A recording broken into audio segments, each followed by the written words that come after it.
नमस्कार, स्वागत है आपका सूबा बोलेगा के कार्यक्रम में और मैं हूं आपके साथ आरिश अजहर और आज हम बात करेंगे चुनाव से डरते से कोरोना।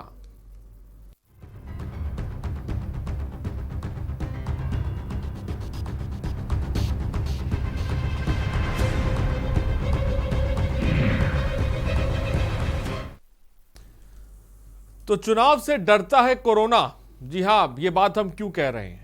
कोरोना संक्रमण रोकने के लिए टीकाकरण शुरू हुए 2 महीने से ज्यादा का वक्त बीत चुका है। इसके बाद भी देश में संक्रमण के आंकड़े कम नहीं हैं, बल्कि एकाएक ये तादाद बढ़ रही है। बीते एक सप्ताह के आंकड़ों के मुताबिक देश में 2,76,965 नए केस दर्ज हुए हैं। वहीं 1,310 लोगों की मौत हुई है इस संक्रमण से। और ऐसे में बार बार सवाल उठ रहा है क्यों वैक्सीन आने के बाद ग्राफ नीचे की बजाय वो ग्राफ ऊपर जा रहा है। देश में बढ़ते कोरोना के खौफ से आधे से ज्यादा हिंदुस्तान परेशान है, लेकिन चुनाव वाले राज्यों में कोरोना का खौफ दिखता नहीं है। जबकि चुनाव वाले राज्यों में कोरोना का ग्राफ तेजी से बढ़ रहा है, लेकिन बंदिशें ना के बराबर हैं। वहीं दूसरी तरफ दूसरे राज्यों में लॉकडाउन की तस्वीरें सामने आ रही हैं। बड़ा सवाल यह है कि कोरोना के खौफ सिर्फ बाकी राज्यों में क्यों है? क्यों दूसरे राज्यों में सख्ती है और चुनाव वाले राज्यों में छूट है? यह बड़ा सवाल है। सूबा बोलेगा में इसी पर हम चर्चा करेंगे, लेकिन उससे पहले यह रिपोर्ट देखिए।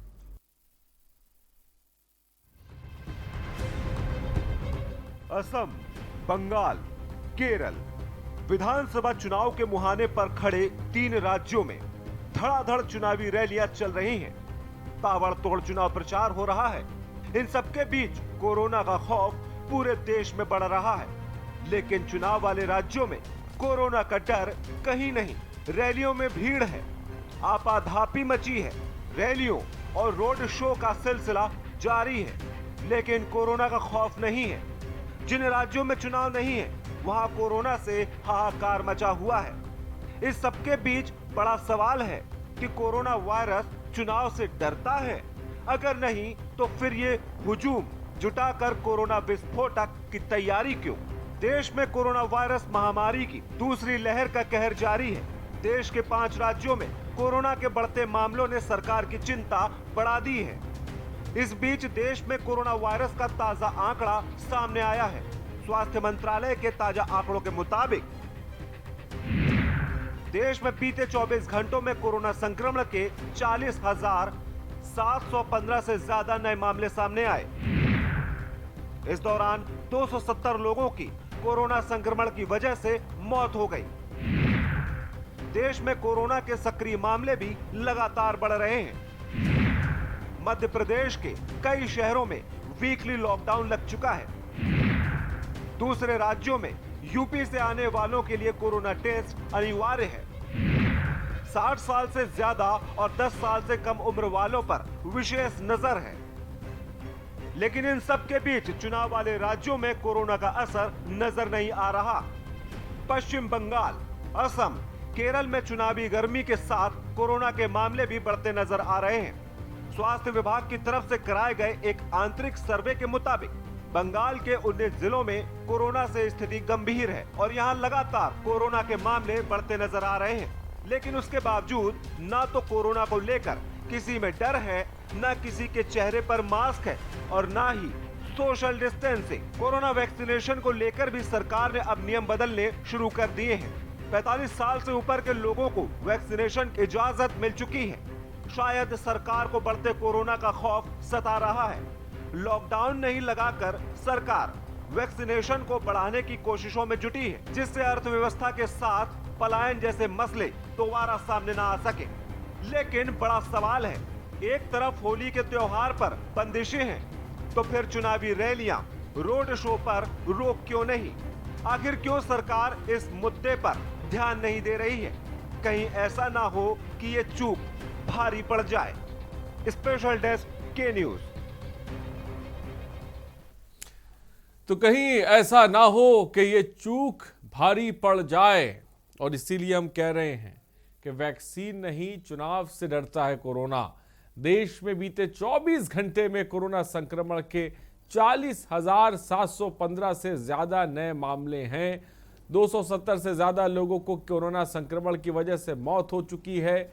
देश में कोरोना वायरस के सक्रिय मामले भी लगातार बढ़ रहे हैं। मध्य प्रदेश के कई शहरों में वीकली लॉकडाउन भी लग चुका है। महाराष्ट्र के कई शहरों में लॉकडाउन लगाया जा चुका है। दूसरे राज्यों से यूपी में आने वालों के लिए कोरोना टेस्ट अनिवार्य कर दिया गया है।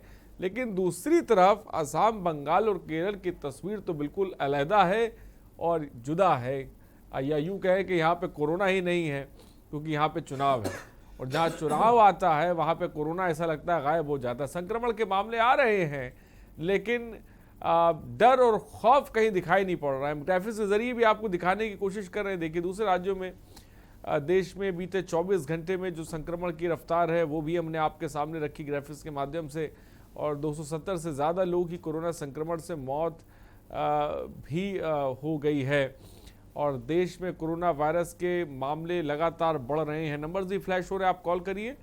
क्या सोचते हैं आप? एक तरफ मध्य प्रदेश और दीगर राज्यों में लॉकडाउन लगाया जा रहा है, लेकिन एक और कुछ राज्य जहां पे चुनाव चल रहा है वहां पर किस तरह की तस्वीर है वो किसी से छुपी नहीं है। बड़ी जोश खरोश के साथ रैलियां की जा रही हैं जहां पे सोशल डिस्टेंसिंग तो खैर भूल ही जाइए आप, और मास्क भी नहीं है, सोशल डिस्टेंसिंग भी नहीं है, यहाँ तक कि कोरोना का खौफ बिल्कुल है ही नहीं और ऐसा लगता है कि कोरोना को डर लग रहा है वहाँ पर। तो ये स्थिति बनी हुई है और वो तस्वीरें हम आपको लगातार दिखाते रहते हैं, जिस तरह की असम, बंगाल और केरल में जो जोश व खरोश के साथ जो तमाम रैलियाँ की जा रही हैं। तो ये किस तरह की चीज़ है? अब जब चुनाव खत्म होगा तो फिर कोरोना की बात होने लग जाती है, कोरोना को लेकर हाय तौबा होने लग जाती है। लेकिन हम ये जब देखते हैं कि जिन राज्यों में चुनाव हो रहे होते हैं वहाँ पर आखिर कोरोना को लेकर गाइडलाइन फॉलो क्यों नहीं कराई जाती, कोरोना को लेकर सख्ती क्यों नहीं बरती जाती, जो तमाम नियम कायदे बनाए वो उन चुनावी राज्यों में लागू क्यों नहीं होते हैं, ये अपने आप में बड़ा सवाल है। देश के 5 राज्यों में कोरोना के बढ़ते मामलों ने सरकार की चिंता बढ़ाई है, लेकिन इस चिंता में शायद बंगाल, केरल और आसाम नहीं आते। इस बीच देश में कोरोना वायरस के मामले भी लगातार बढ़ रहे हैं और हमारे साथ गेस्ट भी जुड़ रहे हैं। आप भी जुड़िए, अपनी बात को रख सकते हैं। आप क्या सोचते हैं, आप हमारे साथ साझा कर सकते हैं अपनी बात को। फिलहाल तारकेश ओझा वरिष्ठ पत्रकार हैं, कोलकाता से इस वक्त हमारे साथ जुड़ गए हैं। साथ ही साथ आपको बता दें राजीव कक्कड़ हैं, चेस्ट स्पेशलिस्ट है, इस वक्त हमारे साथ जुड़ गए। राजीव जी, आपका भी बहुत बहुत स्वागत है। अनिल मूलचंदानी बीजेपी प्रवक्ता है, मध्य प्रदेश से हमारे साथ जुड़ रहे हैं, बहुत बहुत स्वागत है आपका। आनंद तरण नेता कांग्रेस मध्य प्रदेश से इस वक्त हमारे साथ जुड़ रहे हैं। आनंद तरण जी, बहुत बहुत आपका स्वागत है। सबसे पहले तारकेश ओझा जी के पास है। तारकेश ओझा जी, इस तस्वीर को किस तरह से देखते हैं? एक तरफ तो 5 राज्यों में कोरोना के मामले लगातार बढ़ रहे हैं, लेकिन आसाम, बंगाल, केरल जहां पे चुनाव हो रहा है, जनसभाएं हो रही हैं, वहां पे तो कोई खौफ ही नहीं है, कोई डर ही नहीं है। ऐसा लगता है कोरोना डर गया है। क्या कहेंगे सर आप?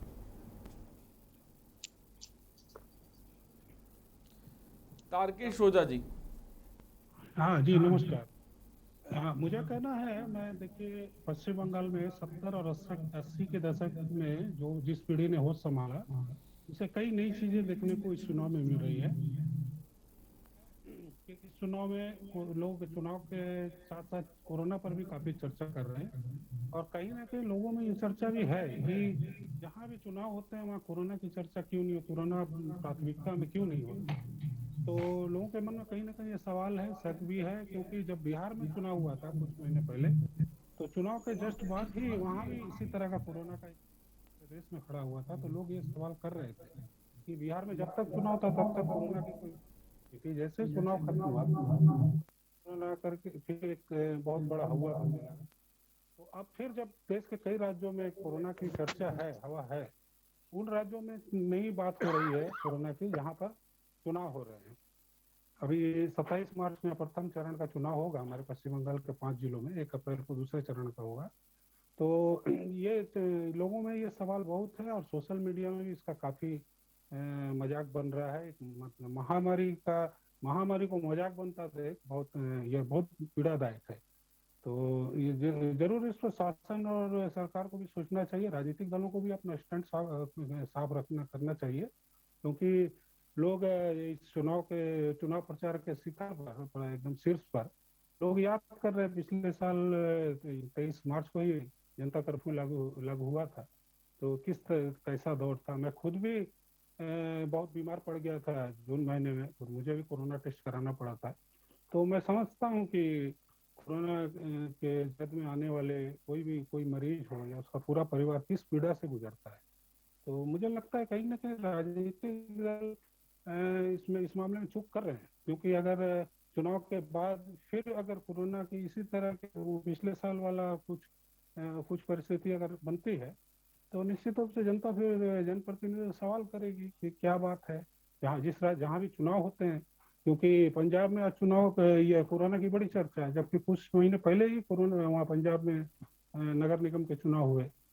तो ये लोग, मुझे लगता है कि जनप्रतिनिधि को, सरकार को, शासन को महामारी को मजाक नहीं बनने देना चाहिए। इस मामले में बिल्कुल सभी का रुख स्पष्ट होना चाहिए। तो महामारी को मजाक नहीं बनाना चाहिए, लेकिन महामारी मजाक बनती नजर आ रही है। सतपाल झांसी से इस बीच एक दर्शक है। सतपाल साहब, क्या कहेंगे आप? मैं ये कहना चाहता हूँ कि जिन राज्यों में कोरोना है उन राज्यों में तो लॉकडाउन है ही नहीं, और जहाँ मतलब ना के बराबर है वहाँ जो है कर्फ्यू लग रहे हैं, लॉकडाउन लग रहे हैं। कम से कम जो है ये तो सोचना चाहिए कि उन राज्यों में जहाँ चुनाव हो रहे हैं वहाँ सोशल डिस्टेंसिंग का पालन कराना चाहिए था, ना कि पब्लिक की भीड़ इकट्ठी करनी चाहिए, ना सत्ता पार्टी को ना विपक्ष को। ठीक है, बहुत बहुत शुक्रिया सतपाल जी हमारे साथ जुड़ने के लिए, अपनी बात को रखने के लिए। हमारे साथ राजीव कक्कड़ साहब भी जुड़े हुए हैं। राजीव जी, हमारे पास वैक्सीन है जिसके लिए नई गाइडलाइन आएगी। अब 45 साल से ऊपर के लोग, तमाम लोगों को जो है वैक्सीन लगाई जाएगी। एक तरफ तो ये स्थिति है, हमारा वैक्सीनेशन का प्रोग्राम चल रहा है, लेकिन दूसरी तरफ हम ये देख रहे हैं कि संक्रमण भी दीगर राज्यों में रफ्तार बहुत तेज़ी से पकड़ रहा है। इसके पीछे की बड़ी वजह मैं आपसे समझना चाहूँगा, क्या है? आपने बिल्कुल सही कहा है कि वैक्सीन आ गई है, लेकिन वैक्सीन आने के बाद ये तो नहीं कह रही है वैक्सीन की लगते ही, नाम आते ही वो पेशेंट ठीक हो जाएंगे। जिनको वैक्सीन नहीं भी लगी है वो भी ठीक हो जाएंगे, जिनको लगने वाली है उनको भी वैक्सीन का इफेक्ट आएगा। बिल्कुल वही बात होगी कि दवा की दुकान में आदमी को बैठे हुए कभी बीमारी ही नहीं होगी। अभी एक शॉट लगी है, एक शॉट के बाद बॉडी केवल सेंसिटाइज करती है। उसके 30 या 40 दिन के बाद दूसरी शॉट जब लगेगी, उसके 15 दिन के बाद आपकी जो इम्यूनिटी है वो डेवलप होगी, वो भी 100% नहीं होगी। तो ये कहना कि वैक्सीन आ गई है और आने के बाद में हमें इन्फेक्शन नहीं होगा, ये बिल्कुल गलत है। वैक्सीन आने के बाद भी हमें वही चीज़, सोशल डिस्टेंसिंग, मास्क का उपयोग करना, हाथ को नियमित रूप से साफ करना और अपने आप को बचा करके रखना है। हम ये देख रहे हैं आजकल फिर पार्टीज हो रही हैं, खाते समय मैक्सिमम इन्फेक्शन होता है, क्योंकि आप मुंह बंद करके तो नहीं खाना खाएंगे। खाते समय आप भीड़ में बैठते हैं, लोगों से बात करते हैं, और जो सबसे ज़्यादा इन्फेक्शन होता है पिछले 1 साल से हम देख रहे हैं कि वो बात करते हुए, बोलते हुए जो फॉर्मेट्स होते हैं, जो आपके कण होते हैं बोलने के साथ में, वो एक आदमी से दूसरे आदमी में ट्रेवल करते हैं, उससे मैक्सिमम इन्फेक्शन होता है। खाते समय हम मुंह खोल के बैठे रहते हैं, स्पेशली अगर हम एसी कंडीशन में बैठे हैं, एक बंद एनवायरनमेंट में बैठे हैं, वहाँ चांसेस ऑफ इन्फेक्शन बहुत ज़्यादा हाई होता है। इसलिए अगर हमें कहीं जाना भी है तो हमें बहुत ध्यान करके जाना है, अलग बैठ करके खाना खाना है, एसी इन्वायरनमेंट में नहीं बैठना है, खिड़कियाँ खोल करके बैठनी है, और आजकल कोशिश ये करें कि पब्लिक प्लेस में कम से कम जाएं। ये आपके अपने हाथ में है, कोई गवर्नमेंट के गाइडलाइन के हाथ में नहीं है। हमें स्वयं अपने आप को बचा करके रखना है। तो डॉक्टर साहब ने इतनी अच्छी अच्छी बातें करी, और ये बातें हम लोग लगातार बताते भी रहते हैं, लेकिन अनिल मूलचंदानी साहब, लगता है कि ये बात ना सरकार को समझ में आती है, ना विपक्ष को समझ में आती है। खासकर चुनावी जगहों पर हम जो जिस तरह की तस्वीर आप देख रहे हैं, क्या महामारी को मजाक बना के रखा है? देखिए सर, महामारी को मजाक कोई नहीं बना के रखा है। निर्वाचन आयोग ने जिस समय चुनावों की तारीख तय की थी, उस समय भारत में कोरोना प्रभावित तो था, लेकिन इतना नहीं था जो अभी दूसरे लहर में फिर से उभर कर आया है। ये स्थिति अभी पिछले 10-15 दिन से अचानक बन गई है। हालांकि मैं आपके इन विचारों से, सभी वक्ताओं के इन विचारों से सहमत हूं कि कोरोना फैल रहा है, जो घातक है, सभी राजनीतिक दलों को इस पर मीटिंग से परहेज रखनी चाहिए, परंतु वैक्सीन के बाद भी मास्क का उपयोग हर जगह हो रहा है। जितनी भी सभाएं हो रही हैं, उन सभाओं में जो लोग सभा में जा रहे हैं उनको एंट्रेंस द्वार पे ही जो है मास्क दिया जा रहा है। सरकार अपने तरफ से, राजनीतिक दल कोई भी पार्टी में, भारतीय जनता पार्टी या कांग्रेस या तृणमूल पर उंगली नहीं उठाऊंगा, सभी राजनीतिक दल अपने मतदाताओं की सुरक्षा के लिए उनको पर्याप्त मास्क उपलब्ध करा रहे हैं, सैनिटाइजर दे रहे हैं। हालांकि भीड़ बहुत ज्यादा है, उतनी नहीं होनी चाहिए। हम बीजेपी की तमाम रैलियां देख रहे हैं, उसमें ना कोई मास्क पहने हमें नजर आता है, ना कोई सोशल डिस्टेंसिंग का इस्तेमाल होता है। बड़ी बड़ी बातें बड़े बड़े नेताओं के मुंह से कही जाती हैं, लेकिन ज़मीन पर हम देखते हैं, बिहार चुनाव में भी हमने ये देखा था, और असम और केरल और बंगाल के चुनाव में भी हम यही तस्वीर देख रहे हैं। तो आखिर ऐसी गाइडलाइन का हम क्या करा जाए जिन गाइडलाइनों को, जिन नियमों का पालन ही ना किया जाए? पालन तो सरकार करवा रही है, जहां तक सरकार के बस में, सरकार अपने तरफ से पूरे प्रयास कर रही है कि किसी प्रकार की किसी को जान माल की हानि ना हो। और जहां तक मैं बिहार की आप बात कर रहे हैं या आप बंगाल की बात कर रहे हैं, वहां के लोगों का इम्यूनिटी सिस्टम और राज्यों की पब्लिक से, जनता से ज्यादा स्ट्रांग है। उन लोगों को बहुत ज्यादा नुकसान नहीं होगा, परंतु हाँ, इंसान कोई भी हो, कोरोना किसी को पूछकर नहीं आता। पर जिस स्थिति में आएगा, सरकार चिंतित है, राजनीतिक दल चिंतित है, अपने तरफ से पूरा प्रयास करेंगे कि उनकी सुरक्षा हो, उन लोगों को इस महामारी से बचाया जा सके। हालांकि अगर संभव होता तो अनिल साहब, आप ये कैसे कह सकते हैं कि बंगाल और केरल और असम के लोगों की जो इम्यून सिस्टम है वो मध्य प्रदेश के लोगों से ज्यादा बेहतर है? वहां की सर बहुत ज्यादा बेहतर। आप देखिए, जब कोरोना का प्रथम सत्र चल रहा था, मुंबई से, दिल्ली से इतने लोग, बिहार, बंगाल, जो लोग लेबर वहां से किस तरीके से ट्रेनों में, बसों में बैठ के जा रही थी, और उनको कुछ नहीं हुआ था, क्योंकि उनका शरीर, मेहनती लोग हैं, वहां के लोग काम करने वाले लोग हैं।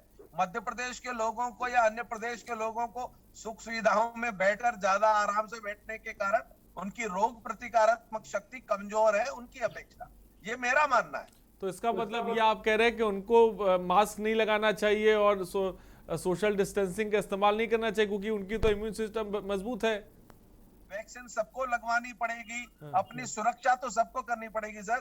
कोरोना किसी को छोड़ने के लिए नहीं है। कोरोना को किसी जाति से, किसी संप्रदाय से, किसी शरीर से, किसी बॉडी से कोई लेना देना नहीं है, परंतु सुरक्षा की जरूरत है। सुरक्षित सबको रहना पड़ेगा। चुनाव के आधार पे अगर आप बॉडियां बदल देंगे तो फिर तो सवाल पूछे जाएंगे ना। जी ठीक है। एक दर्शक इस बीच उमेश जैन हमारे साथ जुड़ गए। उमेश जैन जी, क्या कहेंगे आप? नमस्कार साहब जी नमस्कार, बोलिए। मैं ये कहना चाह रहा हूँ, जिन 5 राज्यों में चुनाव हो रहे हैं, जिन 5 राज्यों में चुनाव हो रहे हैं, वहाँ पर कोरोना का, मैं ये कह रहा हूँ, जिन 5 राज्यों में चुनाव हो रहे हैं, वहाँ पर कोरोना का डर इसलिए नहीं है क्योंकि पॉलिटिकल पार्टीज जो है वो चुनाव के आगे कोरोना के डर को नहीं मान रही है।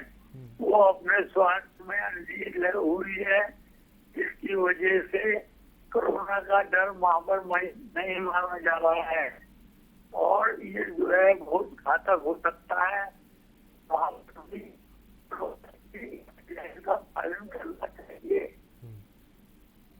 ठीक है उमेश जैन जी, बहुत बहुत शुक्रिया। आप राजीव जी, इस बात को लेकर आप क्या कहेंगे, जो बात इस वक्त अनिल साहब ने कही है बहुत, कि भाई जो जहाँ पे चुनाव हो रहे हैं, असम, बंगाल, केरल, वहाँ के लोगों का इम्यून सिस्टम बहुत ज़्यादा बेहतर है, क्या कहेंगे सर? नहीं, ऐसा तो साइंटिफिकली हम ये नहीं कह सकते हैं कि इम्यूनिटी एक पर्टिकुलर इंडिया में ही जो एशियंस हैं या एक पर्टिकुलर एरिया में उनकी इम्यूनिटी कम या ज़्यादा है। डिफरेंट कंडीशंस होती हैं, हम किस एनवायरनमेंट में रहते हैं, कितना एक्सपोजर होता है, इस बात पे डिपेंड करता है। ऐसा भी नहीं है कि जो बहुत ज़्यादा वर्क करते हैं, जो फिज़िकल वर्क ज़्यादा करते हैं, उनकी इम्यूनिटी, या फिर जो घर में बैठे हुए उनकी इम्यूनिटी में कोई फ़र्क पड़ता हो। तो साइंटिफिकली ये बात नहीं कह सकते हैं, लेकिन हाँ, सबको जो हाँ चुनाव हो रहे हैं, ये बात ठीक है कि सारी गवर्नमेंट, चाहे वो किसी की भी गवर्नमेंट हो, सब लोग सिंसियर हैं इस बात में। वो कोई नहीं चाहेगा, गवर्नमेंट कभी नहीं चाहेगी कि उनके यहाँ के लोगों को इन्फेक्शन हो। लेकिन ये रिस्पॉन्सिबिलिटी हमारे अपने सिटीज़न की है, हम लोगों की स्वयं की है, कि अगर हम जहाँ पे जा भी रहे हैं रैली, क्या हम मास्क लगा नहीं सकते हैं? हम सुन रहे हैं, कान से सुन रहे हैं, मुंह से तो नहीं सुन रहे हैं। तो कम से कम मास्क का उपयोग कर सकते हैं, थोड़ा सा डिस्टेंस में रह कर सकते हैं, और ज़रूरी नहीं कि आप वहाँ पर जा कर के ही रैली सुने, आप टीवी में भी उसको सुन सकते हैं।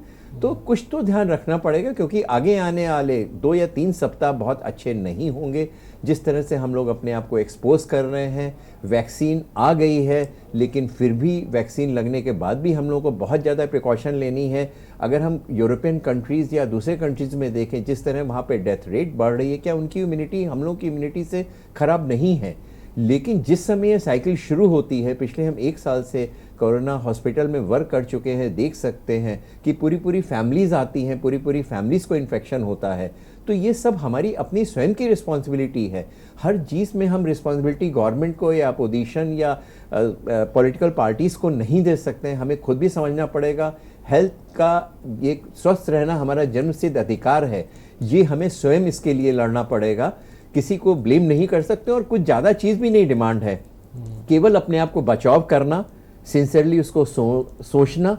डरने की ज़रूरत नहीं है, लेकिन डरने का मतलब ये नहीं है कि खुद मौत के मुंह में चले जाना। तो इसलिए सारी रैलियां, ज़्यादा इलेक्शंस हो रहे हैं, ये बात ठीक है कि पॉलिटिकल पार्टीज इलेक्शन पे ज़्यादा कंसंट्रेट कर रही हैं, लेकिन अगर लोग ही नहीं होंगे तो फिर इलेक्शन में कोई भी जीते फ़ायदा क्या होगा। बहुत बड़ी बात आपने कही। अब सरोवर हरिद्वार से इस बीच एक दर्शक हैं। सरोवर, क्या कहेंगे आप? सरोवर, क्या मेरी आवाज आप तक पहुंच रही? जल्दी से अपनी बात को रखें। हेलो जी, क्या कहेंगे आप? बोलिए। हाँ, मैं कुरुक्षेत्र से बोल रहा हूँ, चंद्र प्रकाश। जी चंद्र प्रकाश जी, बोले। हाँ खान भाई, नमस्ते जी नमस्कार। बोलिए, क्या कहना चाहते हैं आप? मैं ये कहना चाहता हूँ, मैं 2 नेताओं का उल्लेख करूंगा। पहले उल्लेख करूंगा श्री अखिलेश यादव जी का, जिन्होंने ये कहा था कि ये बीजेपी की वैक्सीन है, मैं तो नहीं लगवाऊंगा। नंबर 1। नंबर 2, दिल्ली का मालिक बताने वाले स्वयं को अरविंद केजरीवाल, वो स्वयं पार्टियों में घूम रहे हैं, कोई मास्क नहीं, कोई लेना नहीं, कोई देना नहीं। वो कहते हैं कि मैं दिल्ली का बड़ा बेटा हूँ। खान भाई, बड़ी गहरी बात कह रहे जा रहा हूँ, इसके ऊपर आपने 3 दिन प्रोग्राम चलाया दिल्ली के बच्चों के लिए। आप कहते हो कि मैं दिल्ली का बेटा हूँ, मैं दिल्ली का बड़ा भाई हूँ, मैं दिल्ली का मालिक हूँ, और आप जो है ना बच्चों की उम्र 25 से घटा करके 21 साल के लिए आप कर रहे हैं। तो असम, बंगाल, केरल को लेकर भी तो चंद्र प्रकाश जी कुछ कह दीजिए। मैं खान भाई, मेरे को जो नजर आ रहा, मैं कोविशील्ड लगवा के लाया हूँ, मेरे मिसेज को भी लेके गया। 67 साल की मेरी उम्र है, हमें तो कुछ नहीं हो, भगवान की कृपा है, अल्लाह पाक की मेहरबानी है। ठीक है, अच्छी बात है, लेकिन आज विषय दूसरा है। हम बात आज असम, बंगाल, केरल चुनावी जगहों पर कोरोना कहाँ चला जाता है उस पर हम बात करें। फिलहाल बहुत बहुत शुक्रिया चंद्र प्रकाश जी हमसे जुड़ने के लिए। गुंजन इस बीच हमारे साथ है। गुंजन, क्या कहना चाहेंगी आप? सर, मेरा सवाल है कि ये यहाँ पे बंगाल में और यहाँ कोरोना नहीं है, हजारों की जनता बैठी है। ठीक है, बड़ी बात आपने कही गुंजन, बहुत बहुत शुक्रिया। गुंजन का कहना है कि बंगाल, केरल, असम में क्या कोरोना नहीं है, बाकी जगहों में तो लॉकडाउन लगाए ले रहे हैं। हमारे साथ इस वक्त आनंद तरण जी है। आनंद तरण जी, आप तो विपक्ष में तमाम कोरोना की व्यवस्थाओं को लेकर सवाल उठाते हैं, लेकिन चुनाव आते ही आप भी बिल्कुल भूल जाते हैं।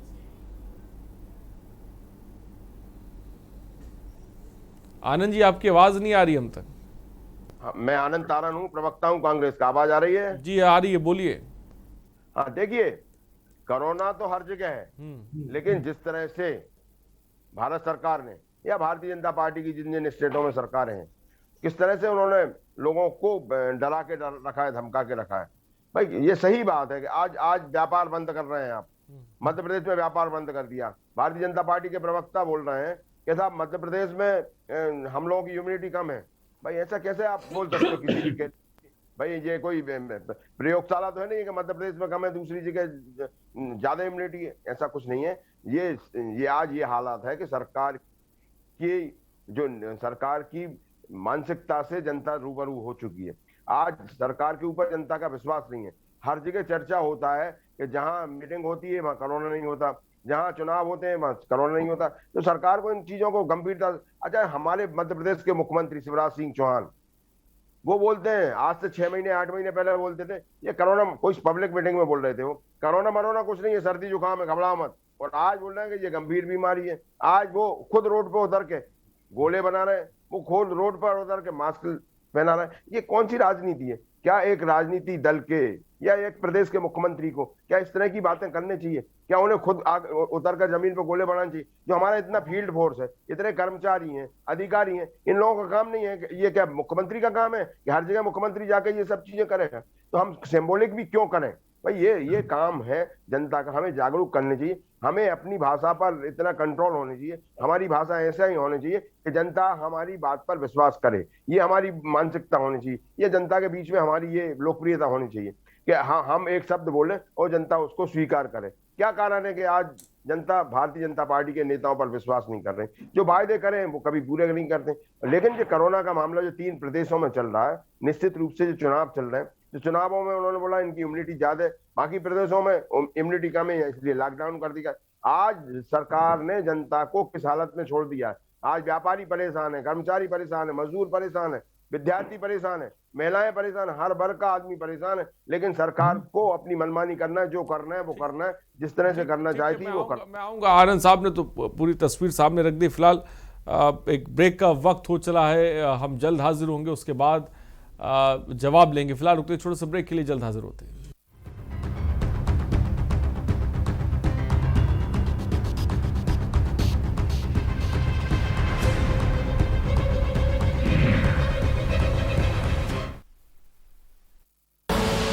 आप देख रहे हैं के न्यूज, खबरों का सारथी। उत्तर प्रदेश में योगी सरकार अपने दावे और वादे पर खरी उतरी है। अपने दमदार काम से प्रदेश में विकास की गति देते हुए यूपी को संवार रही है। यूपी में जो 70 सालों से नहीं हुआ, उसे योगी सरकार ने 4 सालों में कर दिखाया है। राजकीय विद्यालयों में आधुनिक तकनीक के माध्यम से शिक्षा, प्रतियोगी छात्रों को कोचिंग की सुविधा के लिए मुख्यमंत्री अभ्युदय योजना। बीते 70 सालों में सबसे अधिक विकास योगी सरकार में हुआ है। आगामी 50 सालों के लिए हेल्थ इंफ्रास्ट्रक्चर का आधार तैयार किया। 15 लाख से अधिक लोगों का कोरोना वैक्सीनेशन। आयुष्मान योजना में 1.18 करोड़ परिवारों को 5 लाख का कवर दिया। 40 लाख से अधिक प्रधानमंत्री आवास की स्वीकृति और निर्माण। 4 सालों में 4 लाख से ज्यादा युवाओं को सरकारी नौकरी। गन्ना किसानों को 1.25 लाख करोड़ का रिकॉर्ड भुगतान। 341 किलोमीटर लंबे पूर्वांचल एक्सप्रेसवे का तेजी से निर्माण। 2 करोड़ 61 लाख शौचालयों का निर्माण कराया। योगी सरकार ने विकास की दृढ़ इच्छा शक्ति से अपने काम के दम पर यूपी की तस्वीर बदल कर रख दी है। काम दमदार योगी सरकार। खुदी को आजमाया है तो ये अंदाज आया है। खुदी को आजमाया है तो ये अंदाज आया है। तुम में भी मैं हूं, शुद्ध प्लस पान मसाला। आप देख रहे हैं के न्यूज, खबरों का सारथी। असम, बंगाल, केरल,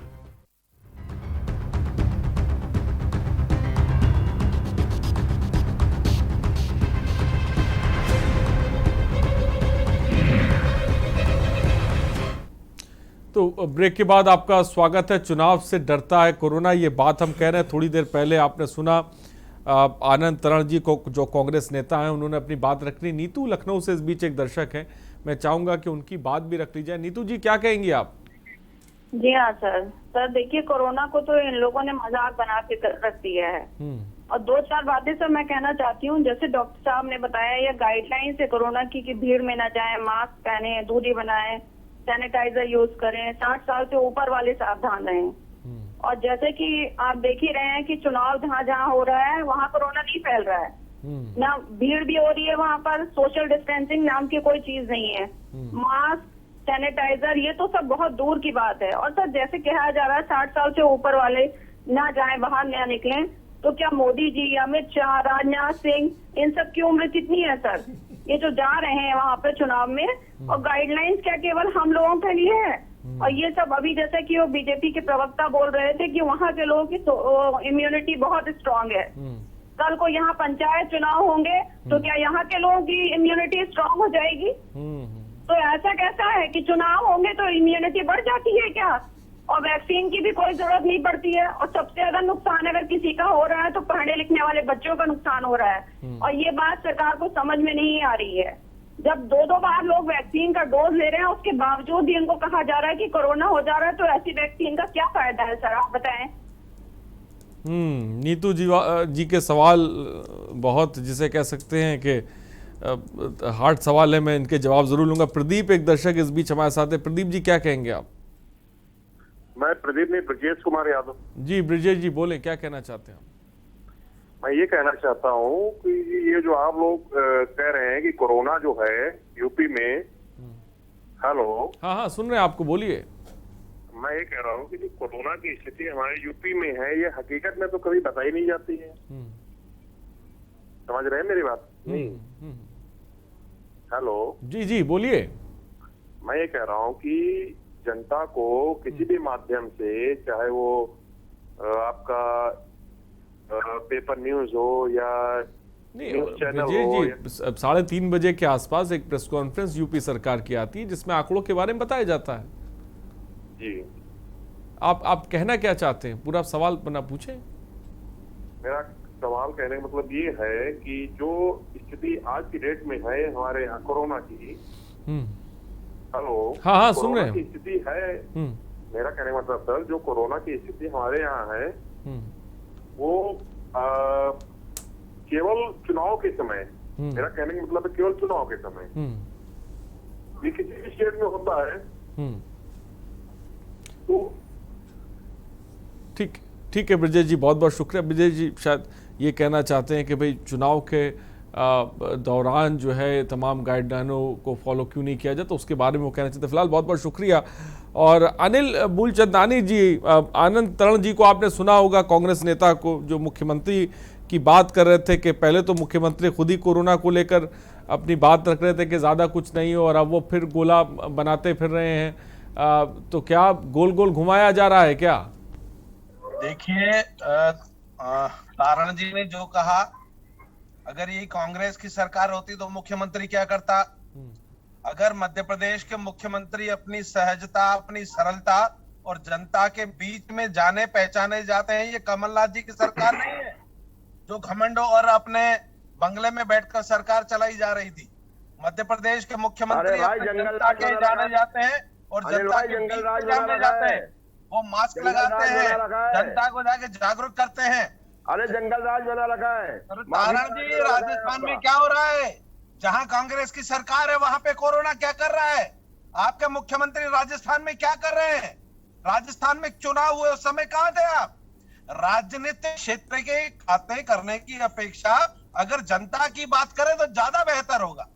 जनता तो त्रस्त है। अगर जनता की सेवा करने के लिए सेवक मैदान में जाता है तो कांग्रेस को पर्ची लगती है।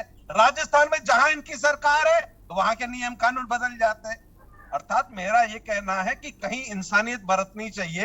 आज कोरोना वैश्विक महामारी में पूरा त्रस्त, देश की जनता त्रस्त है, आम व्यक्ति परेशान है। जिस तरीके से उनकी सेवा की जाए, बेहतर तरीके से की जाए। अगर मुख्यमंत्री रास्ते पे जाकर जनता को जागरूक करता है, कांग्रेस को दिक्कत क्या है? अगर नहीं जाते हैं तो कांग्रेस को दिक्कत है कि मुख्यमंत्री जनता के बीच में नहीं जाते। भैया, ये कमलनाथ जी नहीं है, ये जनता के जनसेवक है और जनसेवक का काम है अपने हाथ से मास्क पहनाना। अरे भाई, वहां क्यों नहीं जा रहा है? अरे वहां क्यों नहीं जा रहा है जहाँ माफिया आगे बढ़ रहा है, माफिया प्रहार कर रहा है। माफिया भैया कोरोना की बात कर लो। माफिया आपने पैदा किए थे, ये कमलनाथ जी अपने 15 माह के कार्यकाल में। अनिल साहब, आप कह रहे हैं कि भाई जन सेवक वो होता है जो अपने हाथों से मास्क बनाता है, तो ये भीड़ों में तो हम तो किसी को नहीं देख रहे हैं। जो जनसभाएं हो रही वहां कोई किसी को मास्क पहनाते तो हाथ से नजर नहीं आ रहा है, ना मास्क पहनाते, ना सोशल डिस्टेंसिंग है, ना कुछ है वहां पर। तो कोई गाइडलाइन नहीं, कोई नियम नहीं है।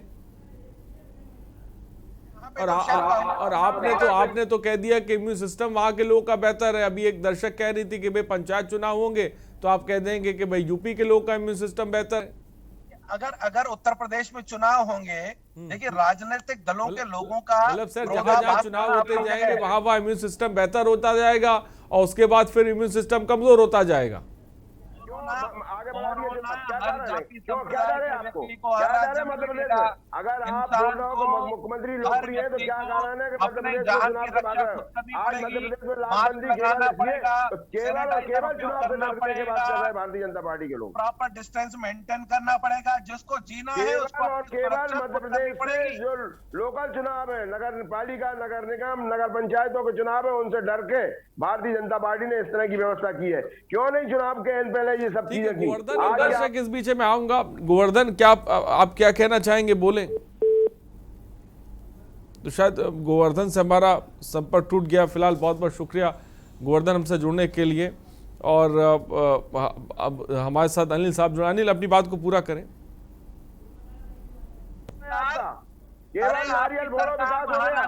देखिए एक एक करके बोलेंगे तो बात समझ में भी आएगी, दोनों साथ में बोलेंगे तो समझ में नहीं आएगा ना। एक एक करके बात अपनी रखिए। हेलो। और इस वक्त देखिए लाइव तस्वीरें हम आपको दिखा रहे हैं। बंगाल में ये रैली चल रही है जिसमें अमित शाह आपको साफ तौर पे दिखाई पड़ रहे हैं। उनके आगे बहुत बड़ी तादाद में उनके पार्टी के कार्यकर्ता और हुजूम भी दिखाई पड़ रहा है। क्या आप देखिए कि अमित शाह इस रैली में कोई मास्क लगाए हुए हैं? मुझे तो नहीं नजर आ रहा है। और बड़ी तादाद में जो लोग हैं वो भी आप देखिए मास्क नहीं लगाए हुए हैं। तो ये स्थिति है, ये तस्वीर है जो मैं प्रोग्राम इस वक्त कर रहा हूं। और ये केरल की तस्वीरें इस वक्त हम आपको टीवी स्क्रीन पर दिखा रहे हैं। बहुत बड़ी तादाद में ऐसे लोग हैं जो मास्क नहीं लगाए और सोशल डिस्टेंसिंग की तो आप बात ही छोड़ दीजिए। ये तस्वीर है केरल के, जहां पर गृह मंत्री इस वक्त साफ तौर पर रैली कर रहे थे। अनिल मूलचंदानी साहब क्या कहेंगे इन तस्वीरों को लेकर? एक तरफ तो बड़ी बड़ी बातें की जाती हैं, दूसरी तरफ गृह मंत्री खुद ही रैली कर रहे हैं और मास्क नहीं लगाए हुए हैं। क्या संदेश देंगे आप? क्या गोल गोल घुमाया जा रहा है कोरोना के नाम पे लोगों को? देखिए दृश्य भयावह है, अच्छे दृश्य नहीं है। वहां जो व्यवस्थाएं की जा रही है पार्टी के द्वारा, जैसे ही वहां पे सभाओं में जो लोग आते हैं उनको मास्क दिया जाता है कि सब मास्क पहन कर जाएं। अरे आपके पार्टी के सबसे बड़े नेता वही मास्क लगाए हैं, तो वो क्या मास्क देंगे किसी को और क्या सलाह कैसे दी जाएगी? वो तो बताइए जी। अरे ये तो बताइए कि सैनिटाइजर मत दे रहे हैं। पिंकी जयपुर से इस बीच एक दर्शक है। पिंकी अपनी बात को रखें। रिया जयपुर से इस बीच है। रिया क्या कहना चाहती हैं आप? जी मैं कहना चाहती हूँ कि आपने हमें राय देने का मौका दिया है, तो आई होप आप हमारी राय पूरी सुनेंगे और फोन नहीं रखेंगे। जी रिया बोलिए, आप जल्दी से अपनी बात को रखें। हाँ, जो बंगाल में चुनाव हो रहे हैं तब वहाँ जो प्रधानमंत्री की स्पीचेस हो रही हैं, वहाँ इतने लोग बैठे हैं, हमने देखा कि कई लोगों के मास्क नहीं है, तो वहाँ कोरोना नहीं है। और स्कूल के बच्चे हर जगह जा रहे हैं, तो उनके स्कूल क्यों नहीं खुल रहे हैं? बड़ी बात रिया ने कही। रिया का कहना है कि जहाँ चुनाव हो रहे हैं वहां पर कोरोना नहीं है और हम स्कूल जा रहे हैं, हमारे लिए तमाम तरह की गाइडलाइन बना दी कि इस तरह के तमाम सवाल दर्शकों की तरफ से आ रहे हैं। आखिर हम पे ही नियम क्यों लगाए दिए जाते हैं? हम पे ही जिसे कह सकते हैं क्यों कहा जाता है गाइडलाइन फॉलो करने को? और जो बड़े बड़े लोग बैठे हुए हैं, जो बड़ी पार्टी के नेता हैं, चाहे पक्ष में विपक्ष की बात करी जाए या जहां पे चुनाव हो रहे हैं, यहाँ पर आखिर कोरोना कहाँ पर गायब हो जाता है? और फिर जिन राज्यों से चुनाव हो जाते हैं फिर वहां पर कोरोना आ जाता है। हमारे साथ तारकेश ओझा जी भी जुड़े हुए। तारकेश ओझा जी, इस तस्वीर को लेकर आप क्या कहेंगे? थोड़ी देर पहले हमने तस्वीर भी दिखाई जहां पर अमित शाह रैली कर रहे थे केरल में, वो भी मास्क लगाए हुए नजर नहीं। तो ये तस्वीर कोई एक ही पार्टी की नहीं है, तमाम पार्टियों के इस तरह से तस्वीरें हैं, क्या कहेंगे? ये स्थिति हर पार्टी में है। मुझे याद है पिछले साल जब अनलॉक की प्रक्रिया शुरू हुई थी तो लॉकडाउन महीने में 1 दिन या 2 दिन या 4 दिन करने को लेकर राज्य केंद्र सरकार ठान गई थी कि राज्य सरकार लॉकडाउन के पक्ष में थी। केंद्र ने कहा था कि नहीं, आप कंटेनमेंट जोन छोड़ के बाकी जगह में लॉकडाउन नहीं कर सकते। तो इस तरह की स्थिति, ये विरोधाभास करीब तकरीबन हर दल में की जा रही है। तो यही प्ले है आम जनता की, क्योंकि मुझे पता है, पिछले साल मैं भी इस परिस्थिति से गुजरा था। मैं जानता हूँ कि कोरोना के अगर संदिग्ध भी मरीज कोई है, उसके पूरे परिवार को किस पीड़ा से गुजरना पड़ता है, किस तकलीफ से गुजरनी पड़ती है। टेस्ट करवाना, रिपोर्ट क्या आएगा नहीं आएगा, इसको लेकर चिंता में, कहीं आने जाने को लेकर भी बड़ी असमंजस की स्थिति है। अभी मुझे अगले महीने उत्तर प्रदेश जाना है, मैं चिंतित हूँ कि पता नहीं मेरे जाते थे कि वहाँ क्या स्थिति होगी, क्या फिर लॉकडाउन लग जाएगा, मैं फंस जाऊंगा। अभी पिछले साल नवंबर में मेरी भांजी की शादी थी, उस समय भी उत्तर प्रदेश जाने को लेकर मैं बड़ा असमंजस में था। जिस दिन ट्रेन थी, उस ट्रेन पकड़ने तक भी मैं असमंजस में था कि कहीं फिर लॉकडाउन में ना फंस। तो सभी राजनीतिक दलों से मेरा यही अनुरोध है कि लोगों की पीड़ा को, लोगों के दर्द को समझें। इसे इस तरह मजाक के तौर पर नहीं लिया जाना चाहिए कि कभी उसी मामले को लेकर के आप बहुत ज्यादा गंभीर नजर आए और कभी बिल्कुल उसे हल्के में ले। हमने तो देखा था इस साल कोरोना काल में किस तरह से लॉकडाउन के दौरान सख्ती बरती गई थी। प्रशासन की ओर से राजनीतिक दलों ने अच्छे काम भी किए, लेकिन उस दौरान बहुत लोगों को काफी पीड़ा से गुजरना पड़ा। तो मेरा यही आग्रह है सभी से कि इस पर एक क्लियर स्टैंड लेना चाहिए। तो क्या है तो क्लियर स्टैंड लेने की जरूरत है, लेकिन वो क्लियर स्टैंड कोई लेता नजर नहीं आता। मोहम्मद शाहनवाज हमारे साथ हैं। मोहम्मद शाहनवाज, क्या कहेंगे आप? हेलो, हाँ बोलिए मोहम्मद शाहनवाज। सर मैं ये कहना चाहता हूँ, ये जो देश के अंदर कोरोना फैल रहा है, इसकी सरकार की क्या जिम्मेदारी है? प्रधानमंत्री इतनी बड़ी बड़ी रैली कर रहा है, कोई किसी चीज का पालन नहीं हो रहा, अब जनता का चूतिया बनाया जा रहा है कोरोना के ऊपर। ठीक है, बहुत बहुत शुक्रिया मोहम्मद शाहनवाज अपनी बात को रखने के लिए। नरेश इस बीच हमारे साथ है। नरेश, अपनी बात को रखें। जी सर, मेरा ये कहना है, अभी जैसे गवर्नमेंट या की गाइडलाइन आती है, सभी लोग अपील करते हैं, जनता से अपील करते हैं कि डिस्टेंसिंग बनाए रखें, सोशल डिस्टेंसिंग बनाए रखें और कोरोना से बचे रहें। लेकिन जब जैसा ही देखा जाता है, जब कोई पॉलिटिकल लीडर कहीं अपनी रैली करता है, वहाँ इतनी भीड़ इकट्ठा हो जाती है, तो वहाँ पे ये जो गाइडलाइन है वहाँ फॉलो क्यों नहीं की जाती है? सिर्फ हम आम जनता से ही अपील करते रहते हैं, लेकिन एक रेस्पॉन्सिबिलिटी पॉलिटिशियन की भी रहती है कि अगर आप कोई रैली कर रहे हैं, तो अभी जैसे बंगाल में मैं टीवी से ही देख रहा हूँ, वहाँ पे इतनी भीड़ इकट्ठी है, तो क्या सिर्फ कोरोना का इफेक्ट जो आम जनता है उन्हीं पे होता है, या जहाँ पॉलिटिशियन जाते हैं वहाँ कोरोना का इफेक्ट नहीं होता? ठीक है, बहुत बहुत शुक्रिया नरेश हमसे जुड़ने के लिए। तमाम दर्शक यही बात कर रहे हैं कि आम आदमी के लिए कानून है, क्या खास के लिए कानून नहीं? शादाब कानपुर से इस बीच हमारे साथ एक दर्शक है। शादाब, अपनी बात को रखें। तो शायद शादाब से हमारा संपर्क टूट गया। फिलहाल बहुत बहुत शुक्रिया शादाब हमारे साथ जुड़ने के लिए। डॉक्टर साहब, क्या कहेंगे? आप चेस्ट स्पेशलिस्ट हैं, लेकिन मैं इस जो देख रहा हूं, जो तस्वीर आप स्वयं एक आम आदमी की तरह देख रहे हैं, इस महामारी को जिस तरह से मजाक बनाया जा रहा है, मौजूदा वक्त में जिस तरह से संक्रमण के मामले आप देख रहे हैं, क्योंकि जैसा कि आपने थोड़ी देर पहले मुझे बताया कि आपने खुद वैक्सीन लगा रखी है, लेकिन जिस तरह से संक्रमण बढ़ रहे हैं और महामारी को जो मजाक बनाया जा रहा है चुनावी राज्यों में, जिस तरह से, ये कितना भयावह और कितना खतरनाक है?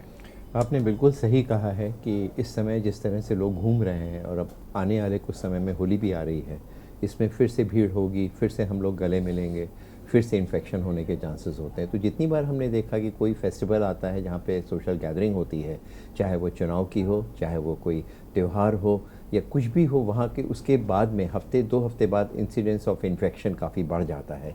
ये इन्फेक्शन एक आदमी से दूसरे आदमी सांस के द्वारा फैलता है। तो जितना हम क्लोज रहेंगे, जितना हम मास्क का उपयोग नहीं करेंगे, उतना ही चांसेस ऑफ इन्फेक्शन बहुत ज़्यादा बढ़ जाता है। तो इसलिए हम लोग की खुद की रिस्पॉन्सिबिलिटी है। गवर्नमेंट, बात ठीक है कि गवर्नमेंट की अपनी रिस्पॉन्सिबिलिटी है, लेकिन हम सभी की रिस्पॉन्सिबिलिटी है कि इस इन्फेक्शन से बचा जा सके। जहाँ तक वैक्सीन की बात है, वैक्सीन जिन लोगों को भी लग रही है, गवर्नमेंट ने गाइडलाइन कुछ चेंज कर दी है। 45 साल के ऊपर हम लोग को वैक्सीन लगानी है। 1 महीने के अलावा 40 दिन या 50 दिन या 60 दिन के अंदर वैक्सीन लगनी है, सेकंड शॉट। लेकिन उसके बीच में भी हम लोग एक्सपोज हो रहे हैं, हम लोग को इन्फेक्शन होने के ज़्यादा चांसेस हैं। इसलिए इसके लिए ज़रूरी है कि हम लोग को मास्क का उपयोग करें। जहाँ पे रैली हो रही है ये बात ठीक है कि वहाँ पे सारे पॉलिटिकल पार्टीज़ उतने इसको सिंसियरली नहीं देख रही हैं, लेकिन हम लोग की खुद की अपनी रिस्पॉन्सिबिलिटी है कि हम लोग को स्वस्थ रहना है। कल भी हमारी कलकत्ता में और डॉक्टर से बात हो रही थी, मध्य प्रदेश में भी बात हो रही थी। उन लोगों का सबका भी यही मानना है कि इसके बाद में इंसिडेंस ऑफ इन्फेक्शन बढ़ने के काफ़ी ज़्यादा चांसेस हैं।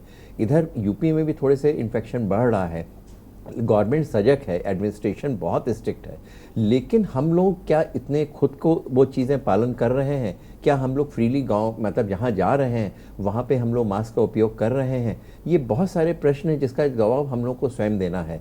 ये इन्फेक्शन भगवान काफ़ी सीरियस इन्फेक्शन है। अगर एक बार इसकी साइकिल शुरू हो गई है तो इससे कोई मतलब नहीं है कि आपके पास वैक्सीन है, आपके पास मेडिसिन है कि नहीं है। हम लोग का इंफ्रास्ट्रक्चर तैयार है। जिस समय अब से 1 साल पहले तैयारी उतनी नहीं थी, अब हम लोग के इंफ्रास्ट्रक्चर तैयार है, डॉक्टर्स तैयार हैं, पैरामेडिकल स्टाफ तैयार है, लेकिन फिर भी इन्फेक्शन बहुत तेज़ी से फैल सकता है। तो हम लोग को इसके बारे में कुछ स्वयं सोचना पड़ेगा।